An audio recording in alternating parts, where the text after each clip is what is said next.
طلع البدر علينا من ثنيات الوداع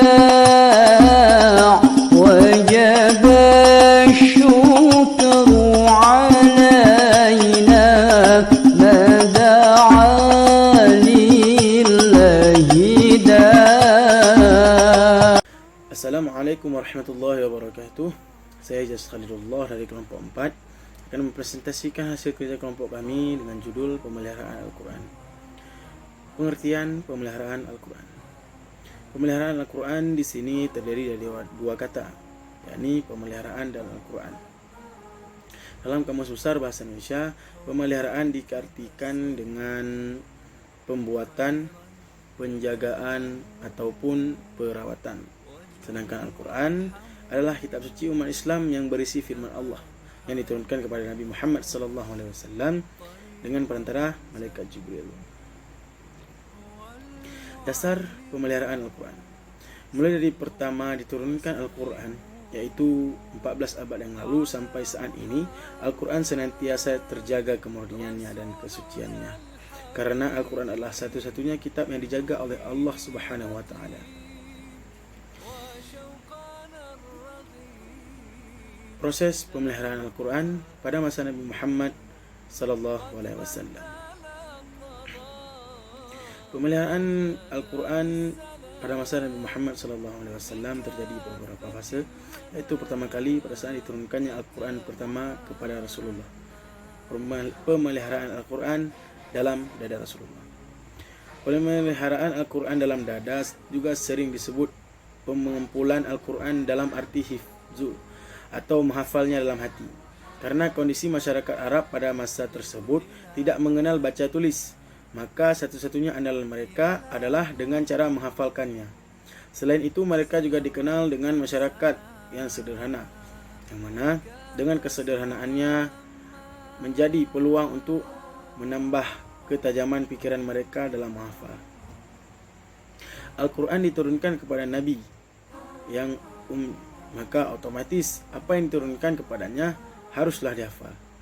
Usaha keras Nabi Muhammad SAW untuk menghafal Al-Quran terbukti setiap malam beliau mengulangnya dalam salat sebagai ibadah untuk merenungkan maknanya. Setelah menerima wahyu, Rasulullah SAW langsung menyampaikan kepada para sahabat sesuai hafalannya, tidak lebih dan tidak kurang. Manna Khalil Al-Qatan mengutip hadis dari kitab Sahih Bukhari bahawa ada 7 hafiz pada zaman Rasulullah SAW, yaitu Abdullah bin Mas'ud, Salim bin Maqal, Muaz bin Jabal, Ubay bin Ka'ab, Zaid bin Zabid, Abu Zaid bin Zakan, dan Abu Darda.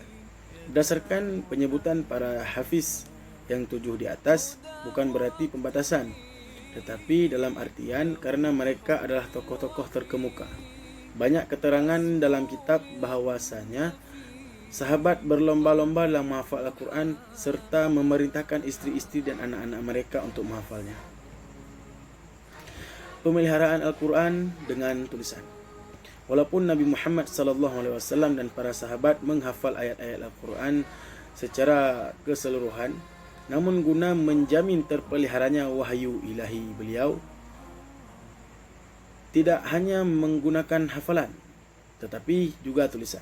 Sejarah memberitahukan kepada kita bahawa setiap ada ayat yang turun, Nabi Muhammad SAW mengumpulkan sahabat-sahabat yang pandai menulis.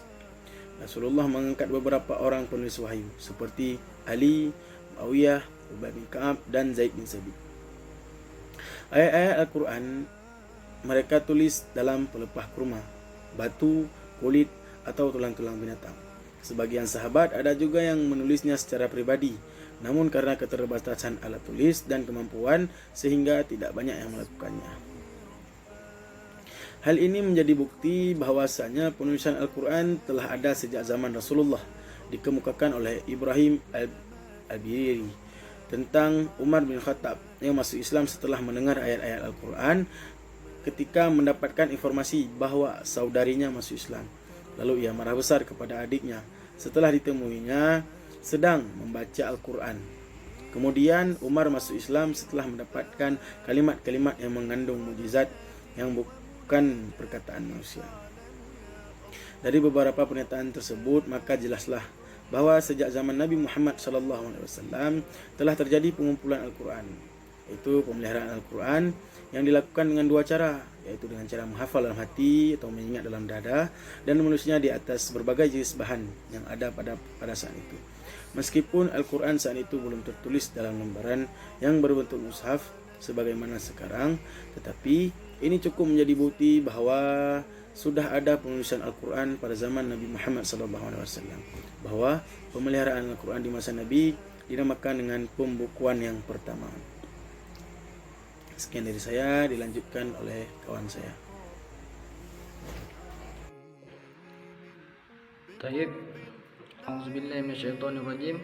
Bismillahirrahmanirrahim. Assalamualaikum warahmatullahi wabarakatuh.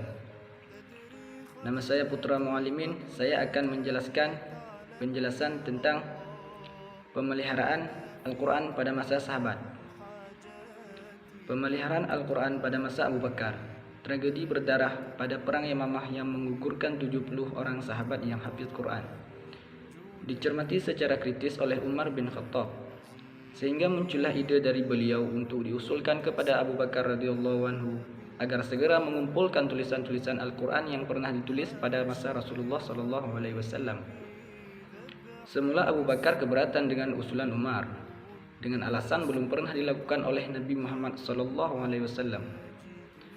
Tetapi akhirnya Umar berhasil meyakinkannya, sehingga dibentuklah sebuah tim yang dipimpin oleh Zaid bin Sabit dalam rangka merealisasikan madad dan tugas suci tersebut. Abu Bakar radhiyallahu anhu memilih Zaid mengingat kedudukannya dalam qiraat, penulisan, pemahaman dan kecerdasan, serta dia juga hadir pada saat Al-Quran dibacakan oleh Rasulullah SAW terakhir kalinya. Zaid bin Sabit melaksanakan tugas yang berat dan mulia tersebut dengan sangat hati-hati di bawah petunjuk Abu Bakar dan Umar.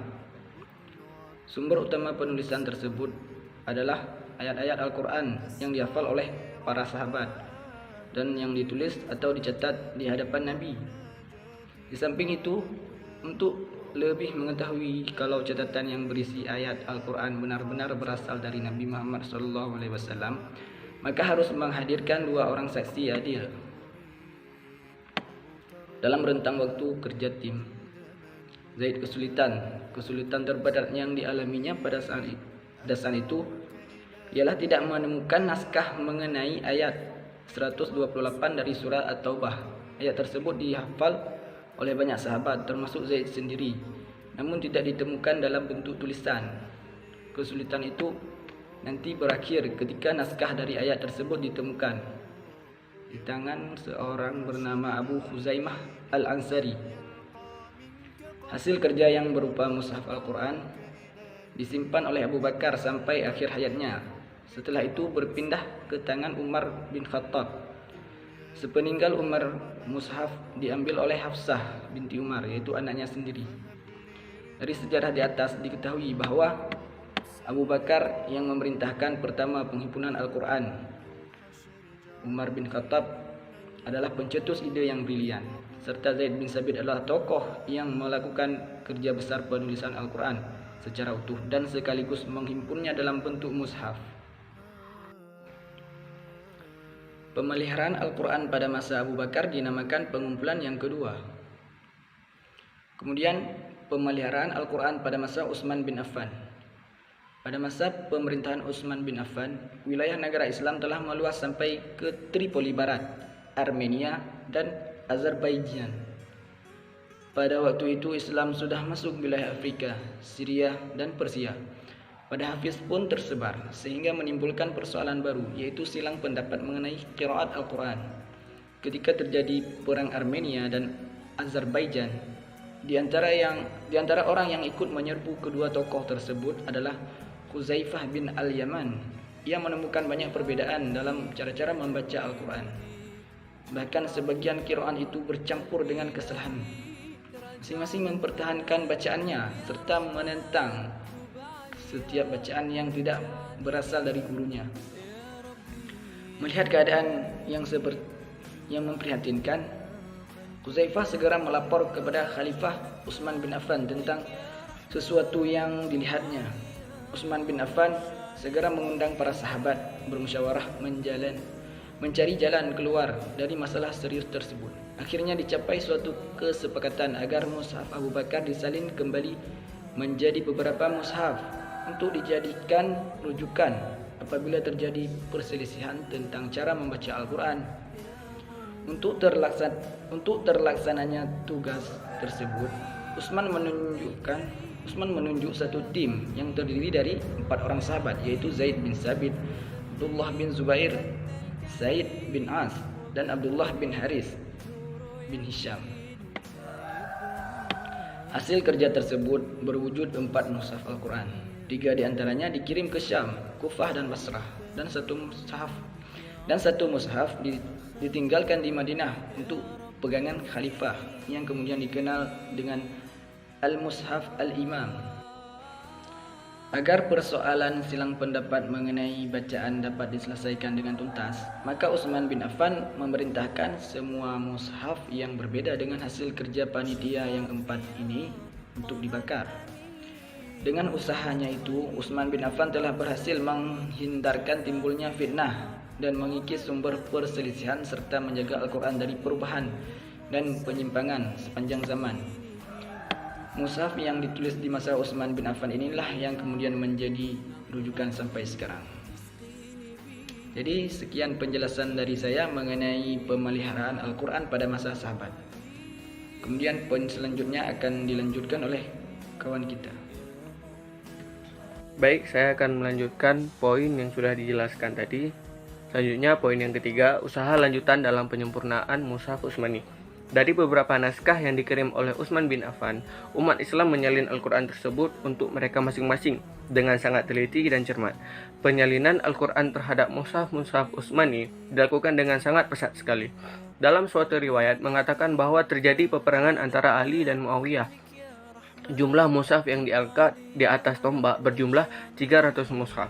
Meskipun pada waktu itu penyalinan dilakukan dengan tulis tangan saja, ini mewujudkan beberapa perkembangan jumlah mushaf. C. Pemeliharaan Al-Quran di masa sekarang. Meskipun Al-Quran telah dibukukan pada masa Utsman bin Affan dan semua umat Islam meyakini bahwa di dalamnya tidak ada perubahan dari apa yang telah diturunkan kepada Rasulullah SAW 14 abad yang lalu. Namun, orang orientalis masih saja ada yang meragukan keautentikan Al-Quran. Di antara mereka, ada yang mencoba melakukan perubahan terhadap isi Al-Quran dengan merubah sebagian teksnya, serta melakukan perubahan satu huruf yang mirip seperti kha dirubah jadi ja, sehingga berubah arti dan maknanya. Upaya-upaya kaum orientalis ini tidak pernah mengalami keberhasilan karena sangat banyak umat Islam yang menghafal Al-Quran. Sehingga perubahan sedikit pun dari redaksi Al-Quran pasti ditemukan. Karena upaya tersebut tidak berhasil, maka mereka mencoba cara lain dengan melakukan penafsiran tidak sesuai dengan makna yang sebenarnya. Apalagi banyaknya kisah Israiliyat yang merasuki penafsiran Al-Quran. Kisah dan dongeng yang disusupkan dalam tafsir dan hadis yang asal periwayatannya kembali kepada sumbernya, yaitu Yahudi, Nasrani, dan yang lainnya. Cerita-cerita yang sengaja diselundupkan oleh musuh-musuh Islam ke dalam tafsir dan hadis tersebut sama sekali tidak dijumpai dasarnya dalam sumber-sumber lama. Mufassir dituntut untuk memperhatikan cakupan pengertian dan keserasian makna yang ditunjuk oleh redaksi ayat Al-Quran. Di samping itu, harus tetap memelihara dan memperhatikan semua konsekuensi makna yang terkandung dalam redaksi ayat, serta makna lain yang mengarah kepadanya, yaitu makna yang tidak terjangkau oleh penyebutan redaksi ayat, tetapi relevan dengannya. Menurut para ulama, seseorang yang hendak menafsirkan ayat Al-Quran hendaklah lebih dahulu mencari tafsir ayat tersebut di dalam Al-Quran sendiri, karena kerap kali ayat-ayat itu bersifat global di suatu tempat, sedang penjelasannya terdapat di tempat lain atau di ayat lain. Terkadang ayat itu bersifat ringkas di suatu tempat dan penjelasannya ditemukan di tempat atau ayat lain. Lantaran yang lebih mengetahui makna Al-Quran serta tepat hanyalah Allah. Jika tidak ada ayat yang dapat dijadikan tafsir bagi ayat itu, hendaklah memeriksa hadis-hadis Nabi, karena sunnah merupakan penjelasan makna ayat Al-Quran. Jika tidak menemukan di dalam sunnah, hendaklah merujuk kepada perkataan sahabat. Sesungguhnya mereka lebih tahu mengenai hal itu, lantaran mereka mendengar dari mulut Rasulullah dan menyaksikan sebab-sebab turunnya ayat dan suasana yang meliputi ketika turunnya. Mereka juga memiliki pemahaman bahasa Arab yang benar, ilmu yang benar, dan amal yang soleh. Dalam hal tersebut di atas, maka pemeliharaan Al-Quran tidaklah berhenti sampai di situ, melainkan umat Islam di masa sekarang haruslah senantiasa memelihara dan menjaga keautentikan Al-Quran dengan cara berusaha menghafal, mempelajari, mengkaji Al-Quran, serta memahami makna yang sebenarnya berdasarkan kaidah tafsir, sehingga setiap perubahan isi Al-Quran serta adanya upaya untuk menafsirkan tidak sesuai dengan makna yang sebenarnya dapat diketahui. D. Manfaat pemeliharaan Al-Quran. Yang pertama, Al-Quran menjadi satu-satunya kitab suci yang sama sekali redaksinya tidak pernah mengalami perubahan. Apa yang dibaca dari isi Al-Quran sekarang adalah sama dengan apa yang dibaca oleh para sahabat 14 abad yang lalu. 2. Terpeliharanya keautentikan Al-Quran menjadikan sebagai sumber pertama ajaran Islam. Ia berisi nilai-nilai ajaran yang bersifat global, universal, dan mendalam. Karena itu perlu penjelasan lebih lanjut. Disinilah pentingnya peranan tafsir guna menjelaskan lebih lanjut mengenai apa yang dimaksud dengan Al-Quran. Yang ketiga, Al-Quran menjadi Al-Furqan, yaitu pembeda. Dengan membaca dan memahami Al-Quran, orang dapat membedakan dan memisahkan antara yang hak dan yang batil. Yang keempat, terpeliharanya keautentikan keaslian redaksi Al-Quran, menjadikannya sebagai sumber ilmu pengetahuan. Di dalamnya terdapat berbagai petunjuk yang tersurat dan tersirat yang berkaitan dengan ilmu pengetahuan. Yang kelima, fungsi-fungsi Al-Quran tersebut di atas tidak mungkin dapat tercapai seandainya Al-Quran tidak dijaga keaslian dan keautentikan redaksinya sejak masa turunnya sampai sekarang. Oleh karena itu, menjadi tanggung jawab setiap umat Islam untuk senantiasa menghafal, memahami, dan mengkaji isi Al-Quran. Cukup sekian dari saya dan juga sekian dari kelompok kami. Apabila ada pertanyaan, kita kembalikan kepada grup diskusi di Google Meet di pertemuan selanjutnya. Sekian, wassalamualaikum warahmatullahi wabarakatuh.